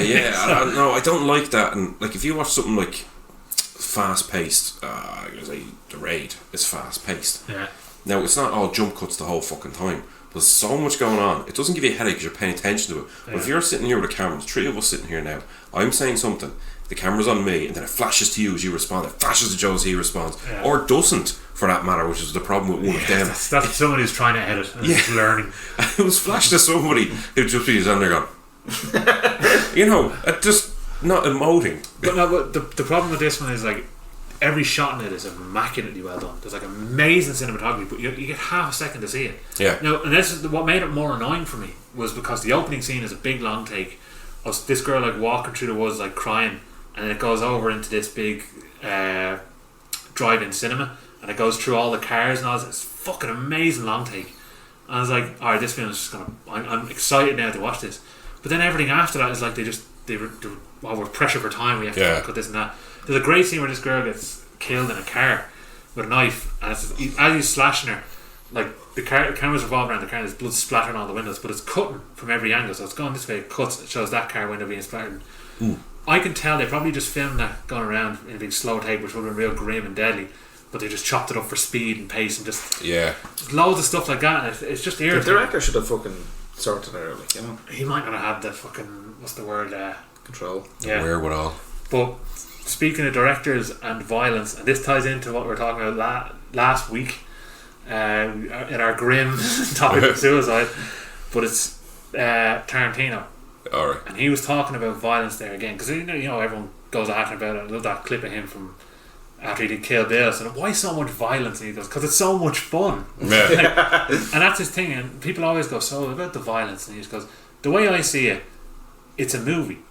So I can do anything I want and it'll be fun because it's not real. Yeah, that's the truth. Yeah, that's just the way it is. 100% agree. Yeah, and that's just exactly how it should always be. If I see a movie where someone's having brutally murdered, I should be fine. But if you see it in real life, it's like, okay, that's fuck now. I'm mentally slightly fucked. Different. Yeah, it's like videos that used to go around years ago, fucking beheadings and all. I know. Yeah. The second you see a second, you're like, oh, that's my day. Fuck now. Exactly. I saw one of them. I still think it out of my head. Exactly. But when you see it in a movie, you're just like. Fucking prick sent me a video of a guy being hit by a train, and it's again burned into my. Is this where he tries to get up? I can't remember. No, it's. And he's only half of him. He tries to, and he just kind of balances a bit on his fucking. No, he bloody charge and flops back over again. Spinning around and but that's the thing, like you see those things, and because it's real, even people getting knocked out. Now, again, if it's justified, like some guy being a prick, you're like dead. Exactly. And you see someone like, if you see in a movie, someone getting their head fucking stomped on, you're like, yeah, this is the best thing ever. In real life, you're just like, this is actually just your body reacts to it differently. Yeah. It should always be how your body reacts. Now, if a movie can make you do that, a movie did it well. Yeah. There's actually an Irish movie that has probably the most brutal and disgusting. Fatal Deviation. Oh, jeez. That's a brutal, disgusting movie in general. Would you ever see a movie called Savage? No. It's okay. It's not great. As most Irish movies are. Yeah, that tends to be the case. But this one is supposed to be, it's a bit of a Taxi Driver kind of feel to it, where he's this timid guy. He's like, oh hi, they made him too timid. That's what annoyed me about it. But he's like, oh, he doesn't know how to look after himself, and he gets hot by these two scumbags who slash his face up with a Stanley blade, and they castrate him. And or they like cut his balls off, and he just doesn't feel like a person anymore. And so he starts going mad, and he goes to self-defense training, and then he starts like thinking, I'm gonna fucking kill his dad. So he gets a blade, and he's like going around town trying to start fights and find people and kill them, and like he tests how he can kill someone by stabbing a sheep, and the sheep runs off with his knife. He's like, oh fuck, so he's like running after it. So there's like funny bits, but there's a point in it where like he finds these two junkies who really they didn't do anything exactly wrong. They are scumbags. They were trying to rob a car, or like rob out of a car.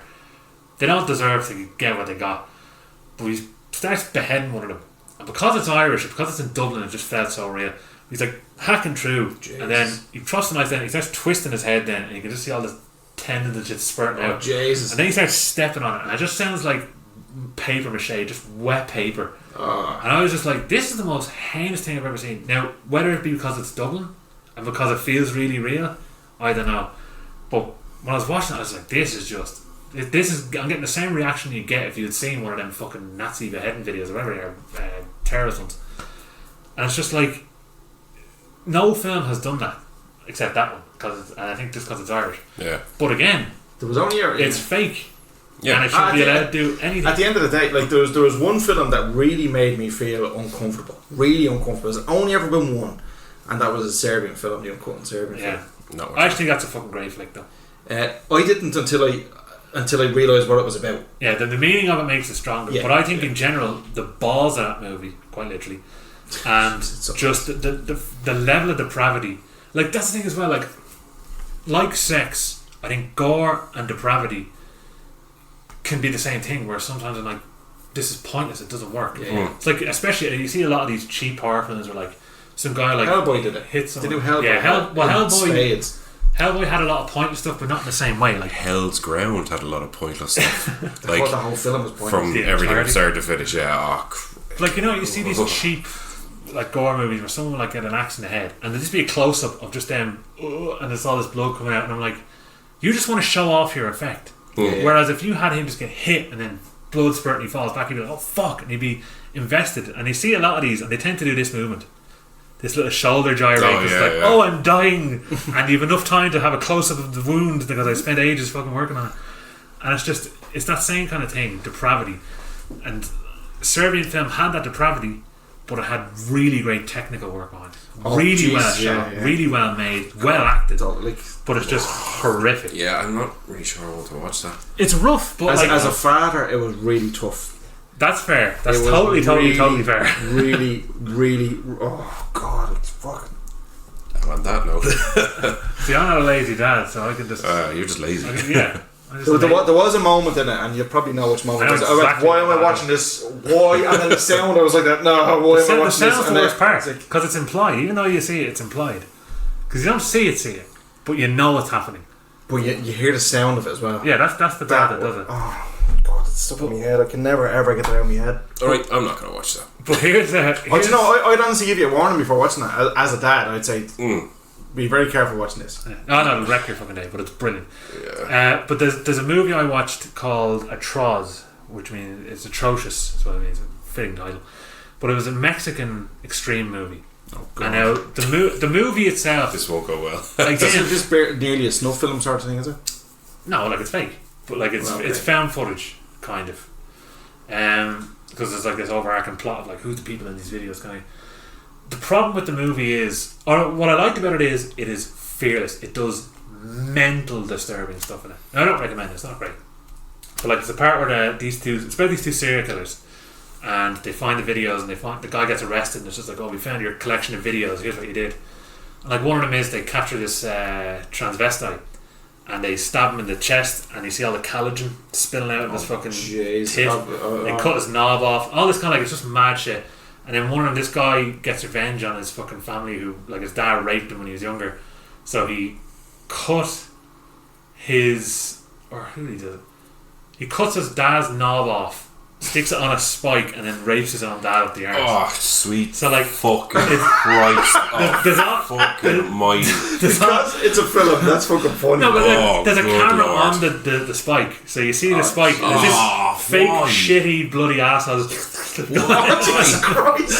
So, see, I was watching it going, this movie's terrible. But I was like, I kind of respect the balls I had to just be so extreme. Like, the level of extremity, I was like, I respect it on that level. It's terribly made, it's terribly acted, it's fucking stupid, it's a crap film.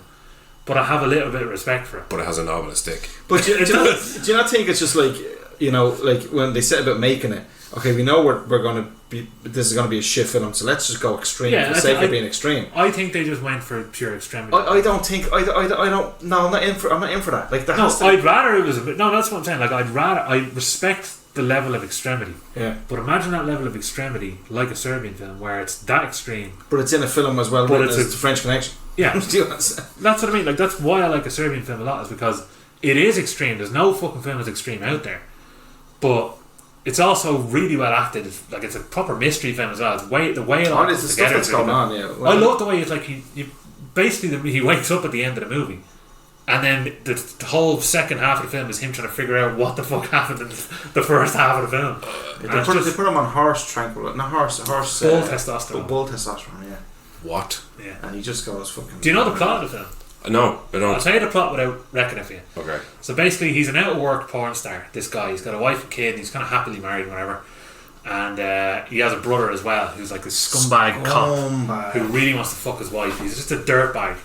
Fucking main character. Actually, there's a thing about the main character. The way you're introduced to the brother is that you see family videos. That's it. He's watching a family video of his brother. His brother and his wife, but he's getting a blowjob off some hooker while he's watching it. Yeah, it's but the movie opens with this like intense alleyways. He represented. Couldn't quite say. He represented the aspect of Serbia that kind of spoils on you and keeps an eye on what you're doing, and the way the Serbian government can do apparently can go on like this. That's what he represents. Please note, the lazy dads do not endorse spying on people in Serbia. Well, if you read the whole point of the movie, like it makes sense. It all makes sense. It's really dark, but the main plot is, right, so he's an out of work porn star. Like, it opens up with this intense fucking sex scene. He has the kids watching. He's like, "Oh, what are you doing?" It's like, "Oh, you found one of Dad's videos," and he's kind of like awkward.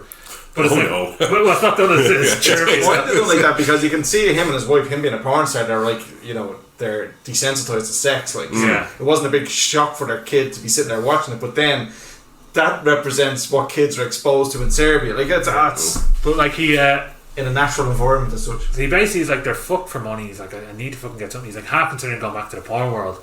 And this hooker he knows basically is just like, here, look, I know this lad, he wants to make serious arty fucking porn movies, like stuff that no one's ever done before. He's like, oh yeah, I'll get involved in that. He's running out of money as well. That was he's been running out of money and he's forced into, well, not forced, but he takes the job. He's Joe forced into it. He takes the job. The first day of shooting, and this is what I love is because the whole tension of it, he doesn't know what the plot is. So he arrives on set and there's these lads in like body armour and camera. They look like just like trained security guards, you know, lads on the Lewis. They look like them, but they're just videotaping him. He's just like, oh yeah, the movie starts. And he goes, put this earpiece in. So the director is telling him what to do while he's in there. And he gets in, and there's a little girl sitting down, like in a chair. He's like, what the fuck? And then this prostitute crawls over to him and starts sucking him off. And the thing says, hit her. And he's like, what? He's like, you have to hit her. So he has to like beat her up while the kid's watching. He's like, this is fucked, I don't want to do it anymore. He's like, no, we'll give you loads of money for it. And so it eventually progresses. He does the first scene anyway, but freaks out over it. Yeah, he's not happy about it, but then cash money. I don't know, should we tell him about it or we let him watch it? No, it's one of those things I will watch, but I really have to. It's a mindset one, but basically he gets involved with this, the chap, the director has these visions. Wouldn't go too much more into it, you know that? No, I don't plan to, but what I'll say is the director has some ideas that he doesn't want it to do with, and I'll leave it there. Okay. So you've heard enough. Sounds like a rollicking good time. It's certainly worth viewing. I've seen it twice. It's I honestly probably never would watch it. I bought the Swedish version wasn't cool. Yeah, that's. I bought the Swedish version, 3-disc fucking version of whatever. I wanted to fucking get that as well.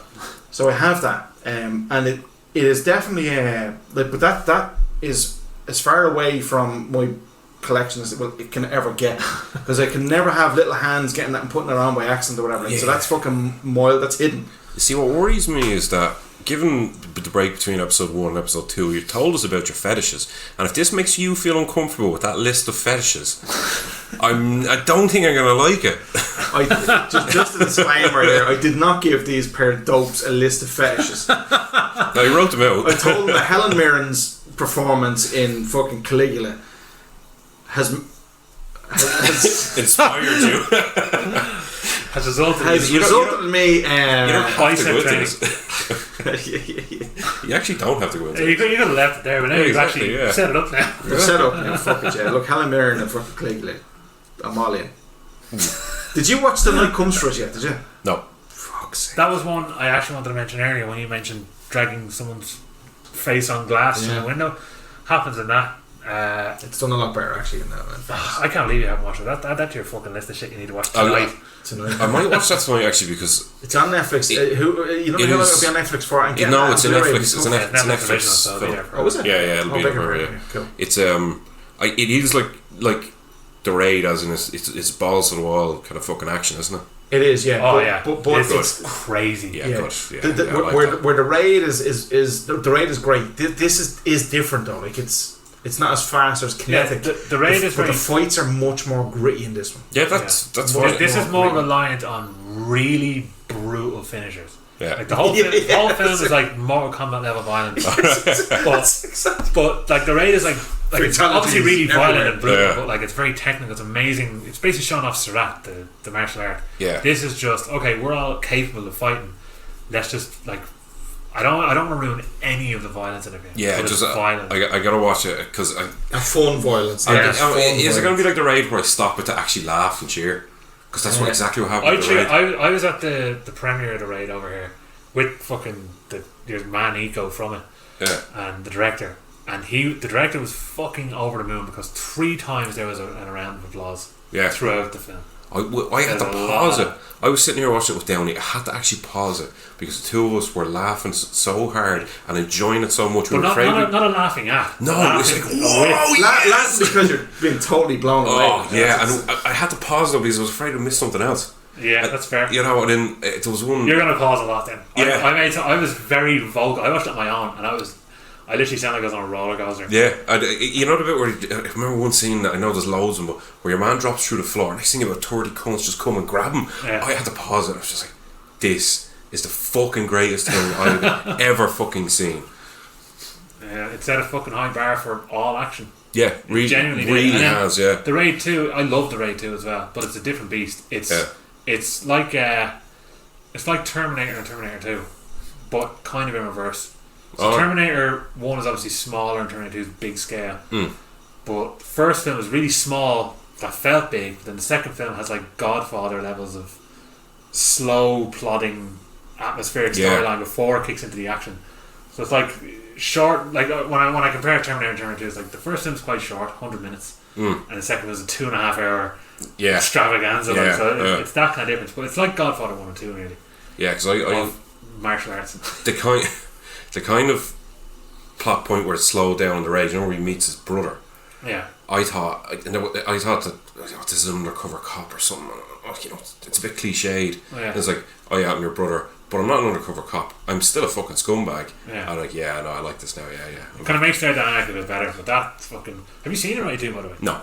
Oh God! I can't wait to see the second one. Yeah, I can't wait to see the second one. But I gotta watch that other one first. I'm glad I didn't say anything about it now. No, I'm looking forward to seeing that now because The Raid was just. Well, you know now to expect a different beast, but something equally as ambitious. Yeah. Night Comes For Us is just mad, maniacal fun. Yeah. And there's a petition. It won't get through. I'd love if it did.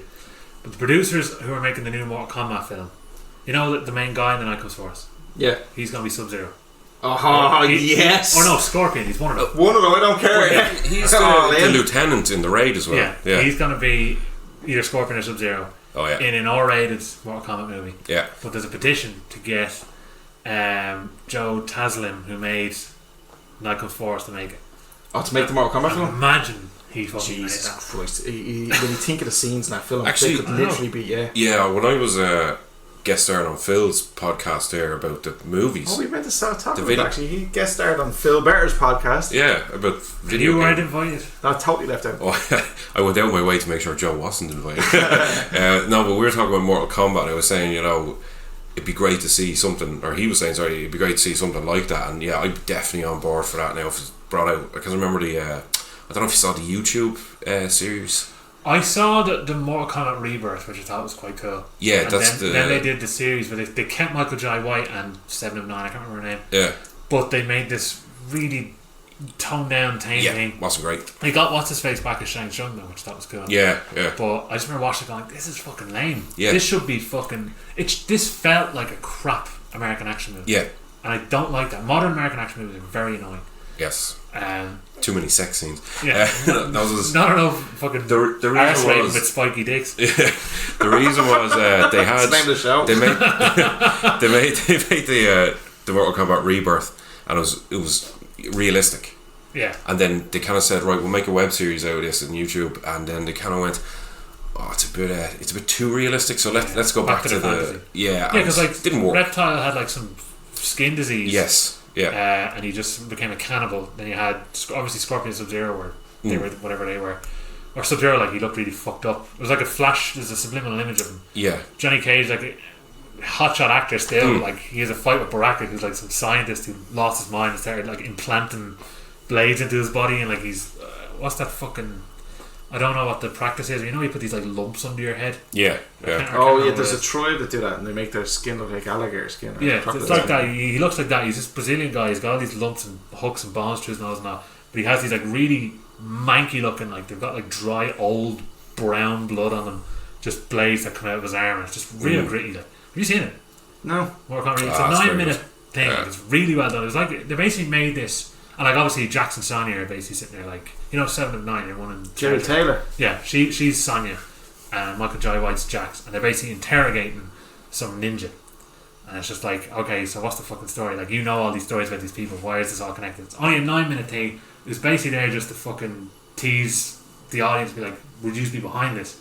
Everyone said, yeah. And then They went to make the fantasy. yeah, they just pared made a lot of back one. bollocks. But I love them. I know I've spoken to you before about them. I love those like the Punisher one, the Dirty Laundry, That was deadly. and that Power Rangers one. I thought was fucking brilliant. That was, your man who did that apparently is a cunt. That's the same guy who made the Dirty Laundry. Yeah, he's Ari Shankar or something. He's Isn't it? apparently a fucking asshole. But Yeah. I saw the Power Rangers one, it was quite good. Yeah, I Like, really enjoyed that. But this is what's annoying me, is like it shows you the creativity out there, and then Yeah. it shows like, well, this is what the fans want. Let's give the money and do what we want. It's like, but you're not the fans. That drives me Listen wild. to what they're Yeah. doing. But it's like the Nathan Fillion Uncharted 15-minute Uncharted film. I have it on a watch list. I haven't watched it yet. Yeah, I'm watching it. I heard it's very I good. must watch that. No, that's it. That's yeah. That's that. Yeah, that made me go like, okay, look, if Sony don't make the Uncharted film this way, I've no interest in it, and they're not, so I've no interest in it. That's the thing. They're not listening, and that's what drives me crazy. Like that video has like fucking, I don't know how many million views. I think when I was looking at it, it had 15 million views or something like that. But like, it's obviously popular. extremely popular and extremely Can I tell you positively something though? fucking In terms of regarded. video game films, something like Mortal Kombat, where it just, you know, the storyline is, I know there's a bit more to Mortal Kombat than just Particularly two the 9th people game, fighting that each was other. fucking really good. I haven't played Mortal Kombat since Mortal Kombat 3, so you know. You ended on a bad note. Yeah, no, yeah.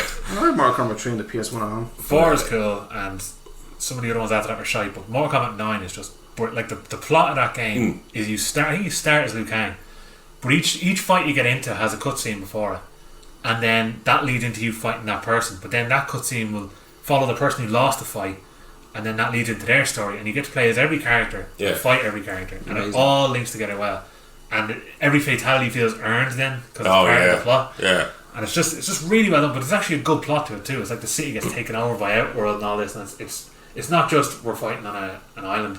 It's like it takes over the whole city, and it's really well done.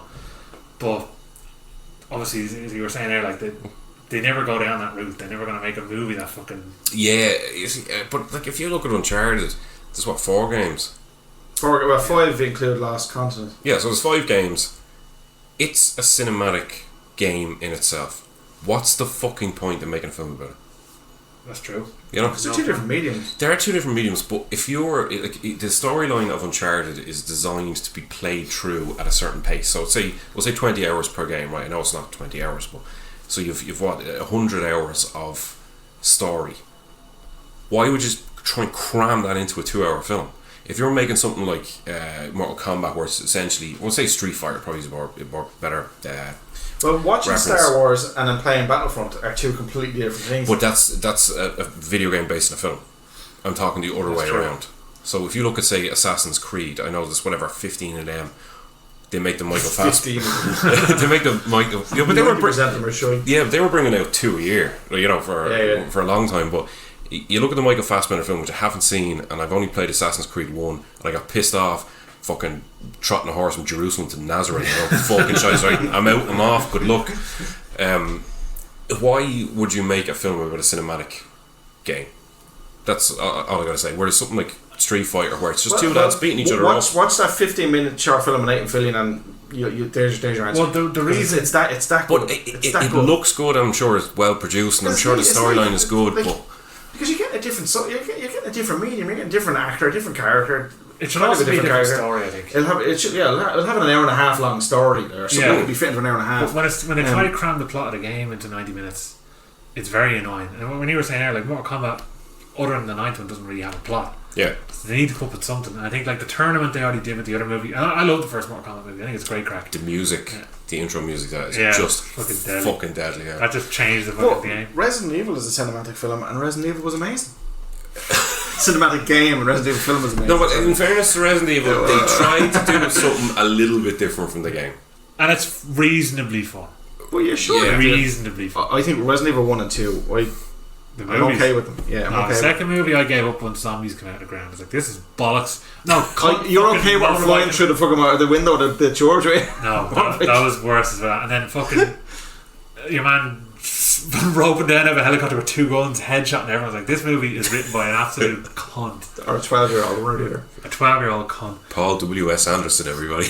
Yeah. And his potential. That man has got him and fucking what's his face should go off to. What's his name? Paul Thomas Anderson. No, Paul Wes Anderson. Paul W.S. Anderson and Jesus Christ! What did he make?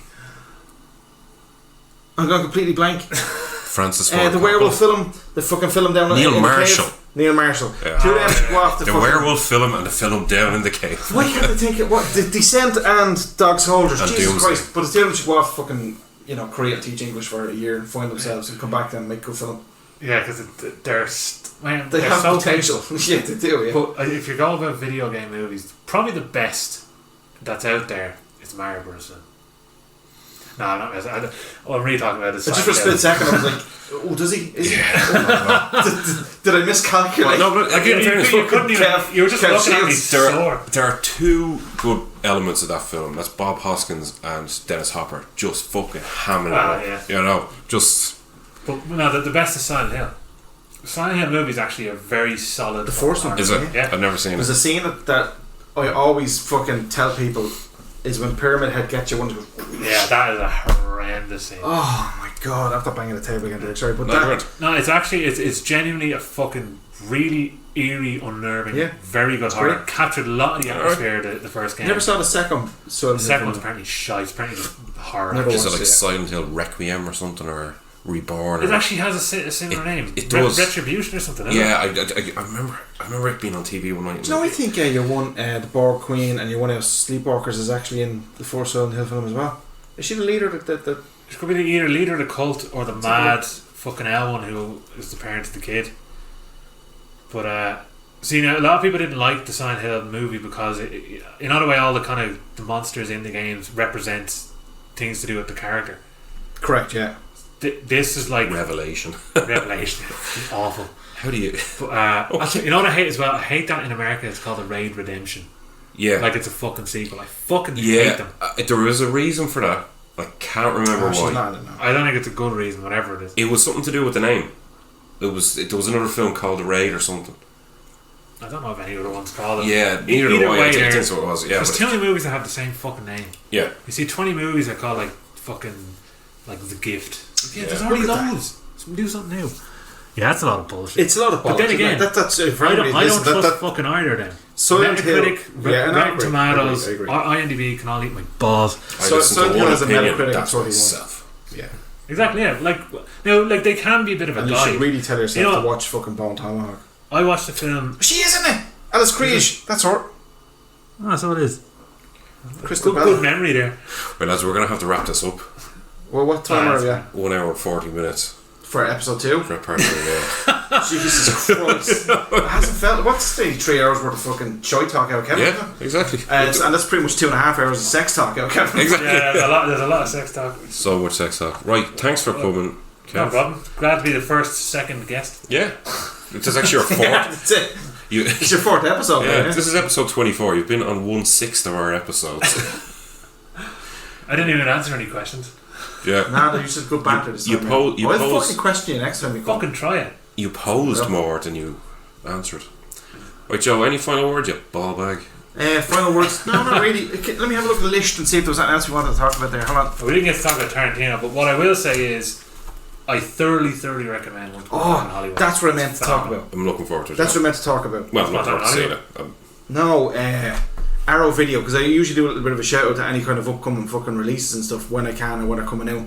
Arrow Video are releasing American Werewolf in London Blu-ray, One of my 4K, favourite films of all time. and it looks like a beautiful package. It's Yeah, coming with box extra stuff. series, Yeah, yeah. and then also Nightbreed with the director's cut is coming out as well. I've pre-ordered both of them because I couldn't fucking help myself. I have to get Mark Marvel London because it's an essential, but and I It like is. that it has a reverse cover with the Yeah. there. Although there is that cut that 4K transfer has already been released in America, and the artwork for it's fucking lovely. So I almost want that, but Right. I'm happy with the Arrow one if I get the original art with it too. Yeah. But with Nightbreed, I'm apprehensive because I had always heard it was It's a shite. massive curiosity piece. Yeah, like I'd heard It the is. director's cut's fucking really good, and then the Cabal cut's meant to be amazing. Apparently, I've heard the Cabal cut. To tell Derek, Nightbreed came out back in 85, 86 or something. did it? I thought it was like 91. Oh, well, you know, apologies, you're probably dead right. I thought it was an 80s film. It could very well be early 90s now that I think about it for sure. But it has, what's the director's name? Clive Barker. No. Yeah, Clive Barker directed it based on his own book. But what's the director who stars in it? He's the killer. What's his face? I haven't seen it. It's 1990. It's David Cronenberg. Cronenberg's the doctor in it, I think. Yeah, well, sorry, okay, well, I won't say it. And sorry, I thought you'd seen it. Okay, yeah. No. Cronenberg is in it, and when I first saw it, I was really like, okay, it's okay. Like I remember renting it, or getting my dad rent it for me when I was a kid, and I just thought, it's alright, like, you know, a bit like. Felt nothing. And then I heard then about the Cabal cut, and I remember everybody in the heart got mad about it, particularly I got mad about the Cabal cut. And then I was reading like the Cabal cut's actually just production reels added in. So they were production reels added in. So like apparently the quality of those added in scenes are really poor. Yeah. And then I remember reading then that actually the Cabal cut is not even favoured by Clive Barker. Clive Barker's version is the director's cut. And that's the one he wants, and apparently that's the one that is the good cut. I'll be curious to get Ed's opinion on that actually, because he's into it. He's a fan of Nightbreed. Well, I know But it's a massive curiosity. I'm dying to see this director's cut because there's breaks added into it. Like people are saying. I think the director's cut is 2.5 hours or something. Yeah. The original is like an hour 50. Yeah. And then the Cabal cut's 3 hours. And apparently, Scream Factory, they had a limited edition that came with the Cabal cut, and then their normal edition comes with the director's cut. Kind of like that Candyman box set that fucking cunt on adverts didn't sell me. Yeah. But Fuck you, adverts, cunt. Yeah, the guy in adverts. I You can't wait cunt. to You find fucking you ball bag. and fucking. Why say more when you've just been called a ball bag? Nothing can hurt you more than that. But I'll kill you Candyman style, that's all I'll say. I really hope you listen. So do I. Could you imagine? That'd be hilarious. And then he gets onto you through fucking thing. He realizes, you message him, and he finds you aren't. And Comes up to your gaff. he gives me a copy of Candyman. If he does, we get him on the show. Yeah, that'd be great. Yeah, if you want to survive and be on the show, give me Candyman. Mm-hmm. But no, it's apparently Clive Barker himself sells the Cabal cut on the site for €250. Yeah, whatever. Clive Barker can weigh. Yeah, stupid hellraising. That's right. He must have got the license back to do that or something, did he, or some shit? As far as I know, it's his site. But Right. I know it's gone for £250, and there was a rights issue, and that's why Arrow couldn't get a copy of it. I don't know how Scream Factory did. At least I'm pretty sure they did. But It was screened over here, wasn't it? The Cabal cut, I think it might have been. it could have been. I know there have been screenings of it. I'm not sure if it's screened here, but who knows. But I know for sure I'm definitely getting American Werewolf from them. But they're two good releases. Oh, the other great release, sorry, another one is Eureka are doing a 3 Sammo Hung film. But more importantly, it has Eastern Condors and cutting it. And I can't fucking wait to get it. It has Magnificent Butcher and it has I can't remember the other one. But Eastern Condors uncut. Because that's just fucking ridiculous. That's like taking Rambo 2 levels of silliness and then just ramping the silliness up by 100, but making it really, really fucking violent and serious as well. So that's what I'm really looking forward to. You have me fucking sold. Oh yeah, Eastern Condors, man, it's class. And on that note, uncut for the first time in the UK as well. How do I turn this fucking thing off? Bye.